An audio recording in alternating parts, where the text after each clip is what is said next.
And in Japan, they did quite a lot of work in terms of identifying how it is working in the hematopoietic system. So it's involved in immune responses, particularly in terms of regulating Th1 responses, or the microenvironment which supports NK cell differentiation. But they also were the first ones, Taniguchi and Tekmak, to do the knockout mice, and then start to identify some of the other pathways that it was regulating. Okay. So it appears to be ubiquitous, and that just opened up a lot of ideas about whether or not it was just involved in the hematopoietic system, or does it have other functions, because it seems to be ubiquitously expressed. It's most similar to the second member that was cloned, which is IRF2 in sequence, but it retains many of its own unique features, particularly in contrast to the other family members, and family members like IRF3, IRF7. All of these members are well known for immune responses, particularly to pathogens, and there's been a lot of work done on IRF3, particularly in terms of post-translational modifications, so there's just much more understood about a lot of the other members in terms of their how post-translational modifications affect their activity, particularly in immune responses, which is quite important in terms of understanding how we fight pathogenic invasion. But it can, of course, as I said, it's ubiquitous in that, does it do other things other than just work in the hematopoietic system?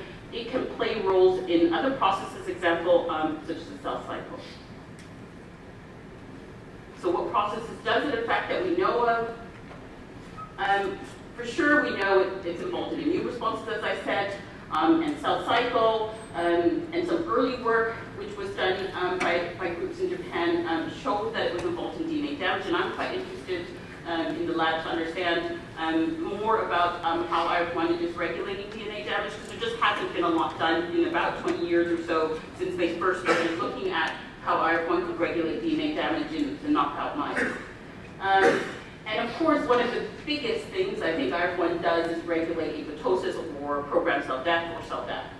And a lot of work we have been doing with ChIP-seq, ChIP-chip, and other groups now too, as well as just other groups that did looked at individual targets of IRF1 like Puma and caspase-8, know that IRF1 definitely regulates apoptosis, and this is probably a large portion of its anti-tumor or anti-cancer activity comes from its regulation of apoptosis. But, I mean, early work also showed that IRF1's regulation of immune responses is also part of its anti-tumor activity in terms of antigen presentation, etc. But we still have a gap in our knowledge, and we don't know all of the processes IRF1 affects. Now, particularly with the OMICS project and other groups who are doing ChIP-seq, including ourselves, we know that it's doing a lot more than what we see here. So what controls IRF1 expression? As I said, when it was first identified, they knew that cytokines, interferons, they know TNF. TNF can also induce IRF1 expression, and probably interferons can induce really high levels of IRF1. We know that you get perturbations of the IRF1 messenger RNA as well as the protein levels during the cell cycle, so that may have something to do with what IRF1 could possibly do in the cell cycle, but it's another area where people just haven't really looked. So it is oscillating, but what does that mean? We don't know. DNA damage for sure can affect IRF1's protein levels, such as the toxide gamma radiation, and recently we looked at ICL agents. So it's definitely doing something again in the DNA damage response, which was shown, as I said before, by groups in Japan that it was definitely involved in DNA damage responses. But now we are seeing more and more that it's getting upregulated by different agents. Another work that I did and work previous to that showed that retinoids, ACTRA, all-trans retinoic acid or 9-cis-retinoic acid, could also modulate IRF1's expression. And of course, then there must be other, probably modulators that we just don't know about. And so one of the big questions is, can IRF1 act as a tumor suppressor? And they asked this question almost immediately after they identified it and did the knockout mice, Tekmak and Taniguchi.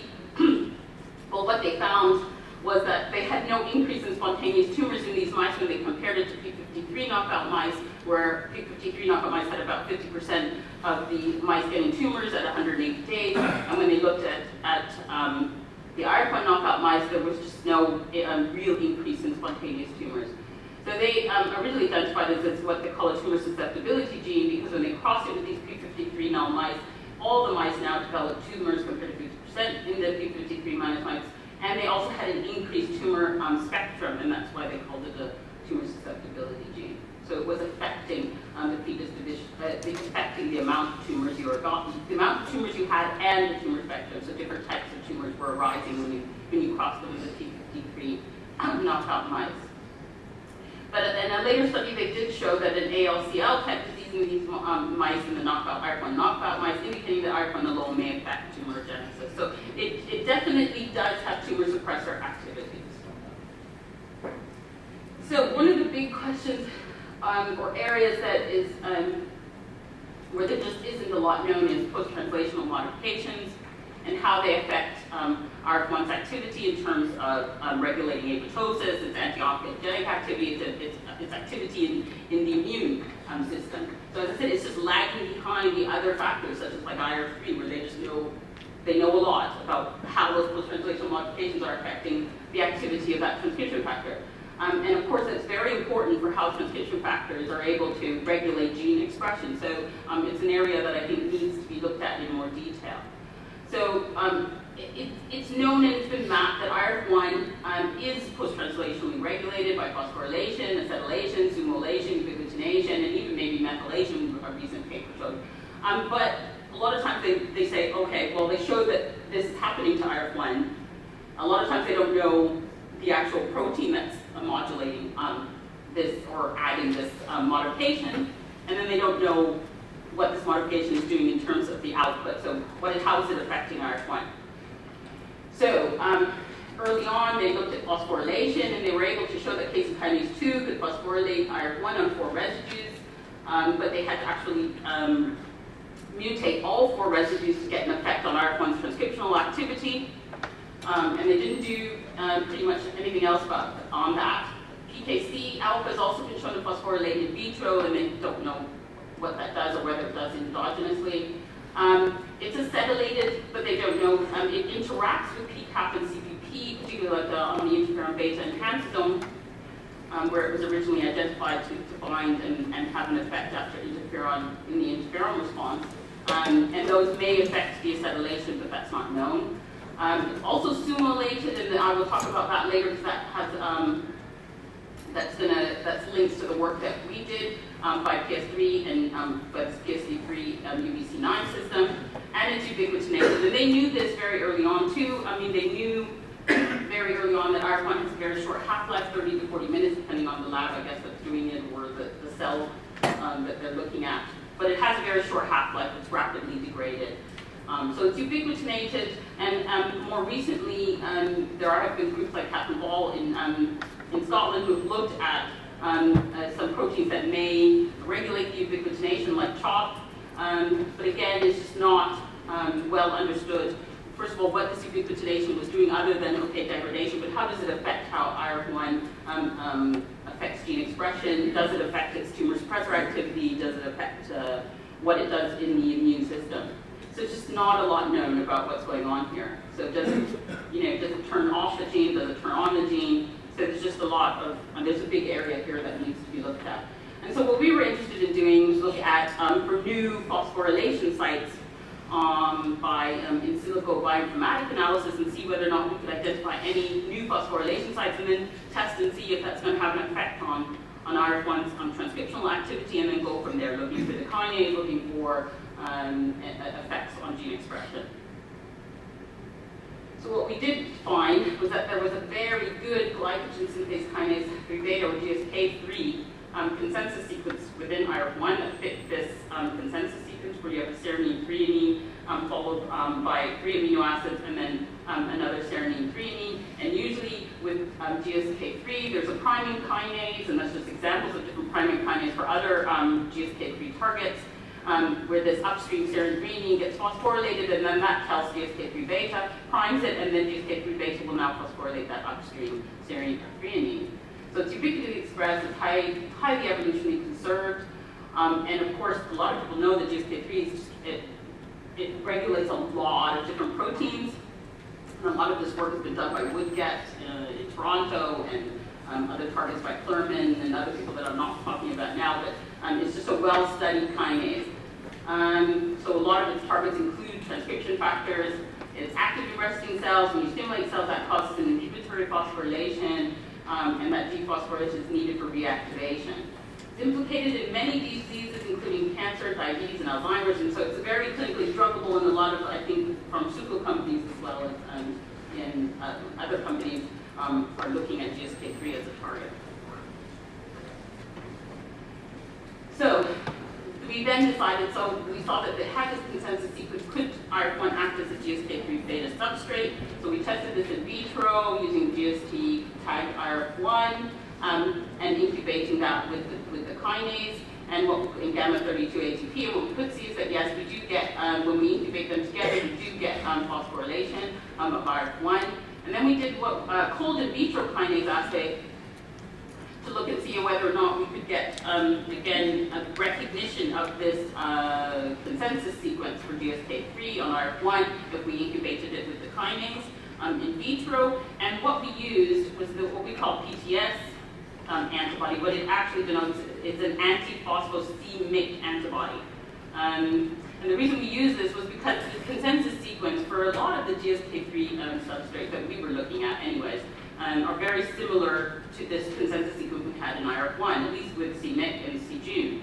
And so we decided to use that antibody and see if it would cross-react with IRF1, hopefully recognizing that sequence.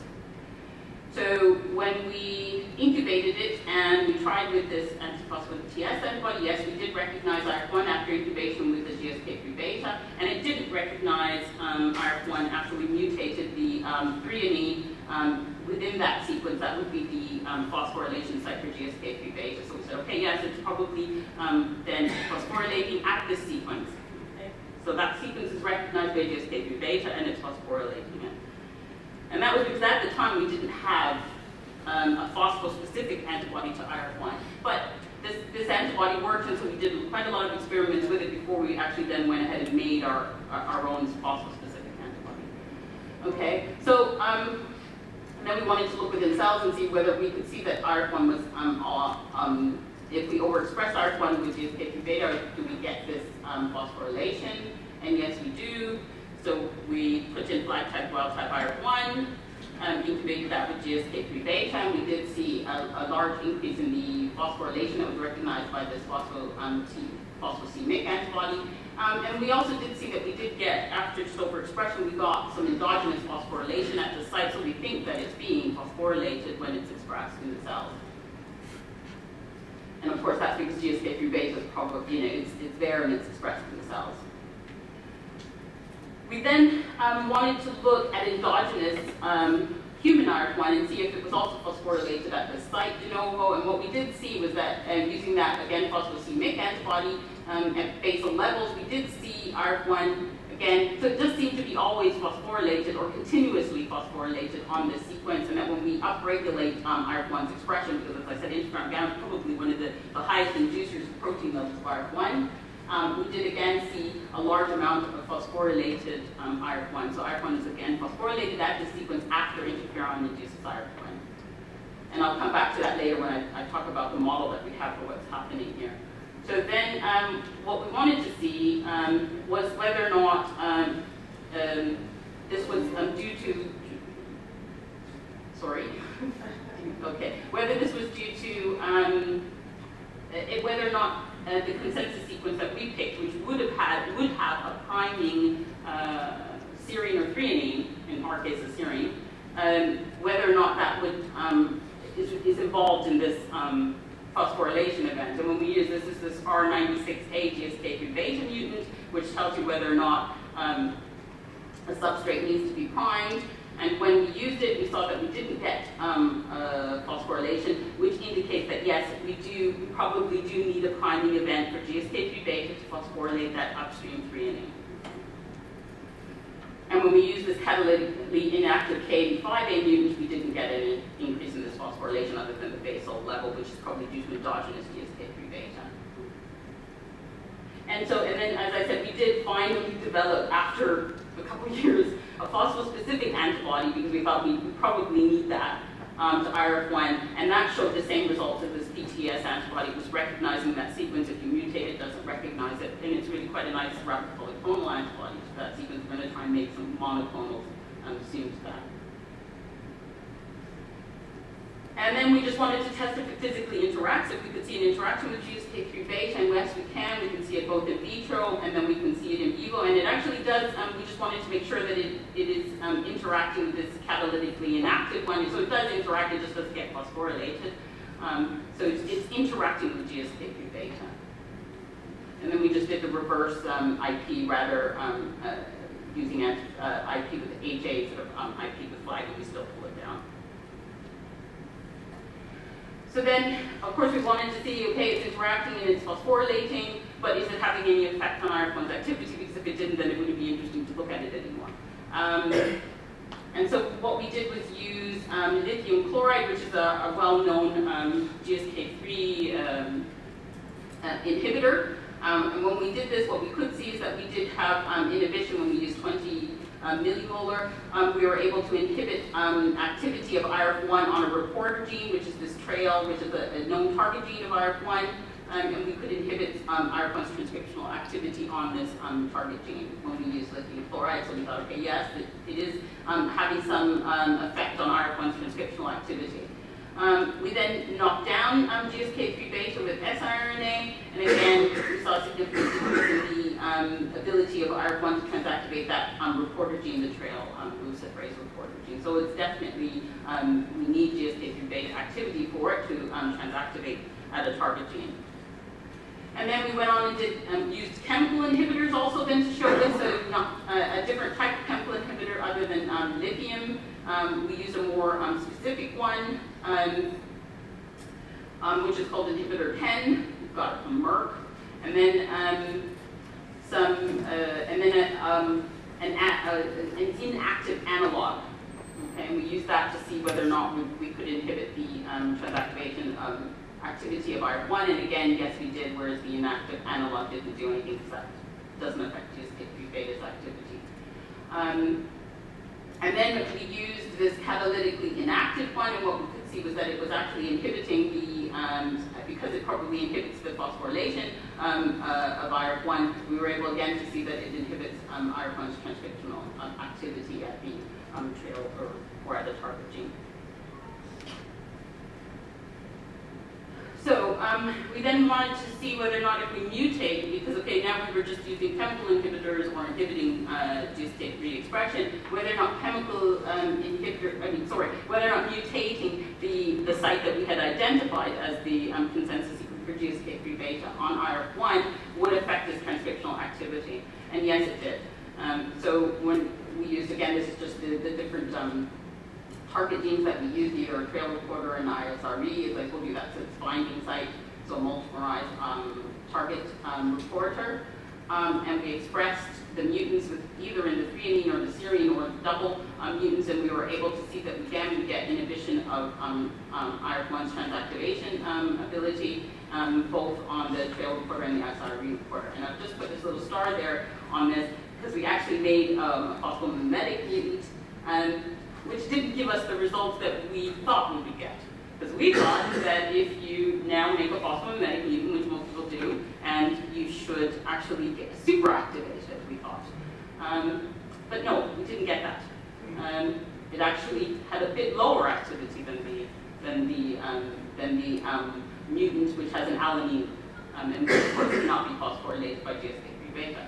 So the phosphomimetic mutants didn't act like what as we expected, but it made us think a bit more about what must be going on here. Okay.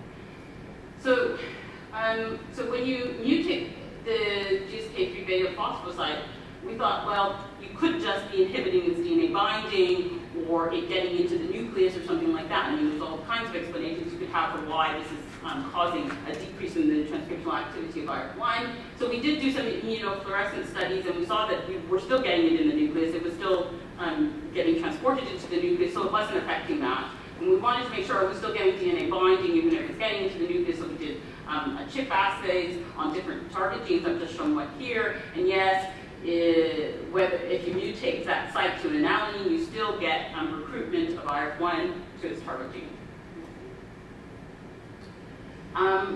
So then we tested endogenous gene expression. So when you overexpress, so we made, I should have said, but we made these stable cell lines, so doxycycline inducible stable cell lines containing either the mouse IRF1 wild type or the mouse IRF1 threonine to alanine mutant, which can't be phosphorylated by GSK3 beta, and overexpressed, and then induce them with doxycycline.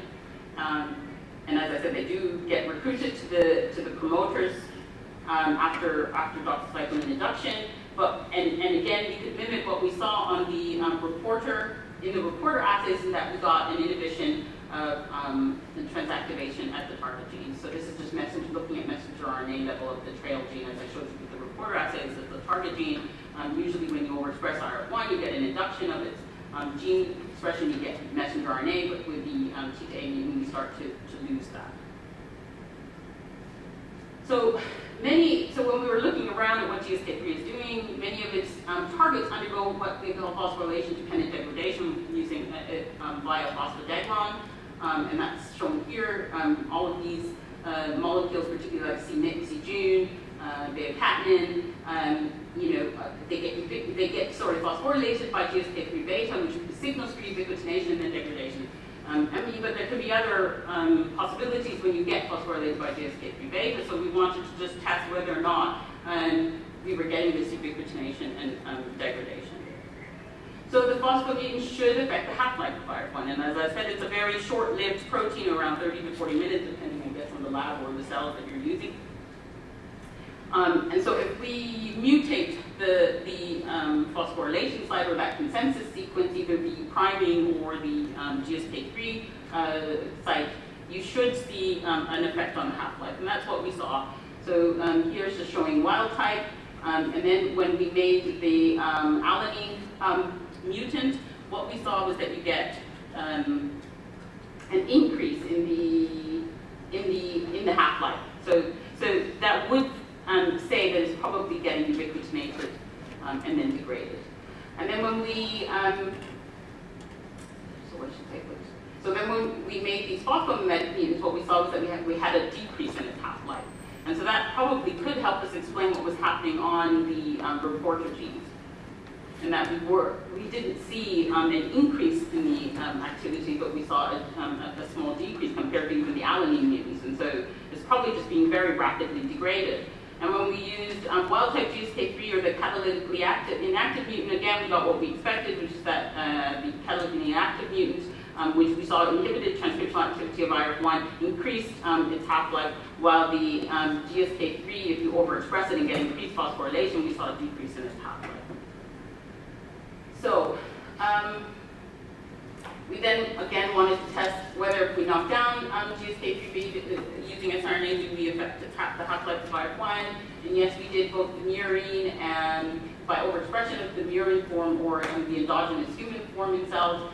We could see that if we knock it down, we had an increase in IRF1's half-life.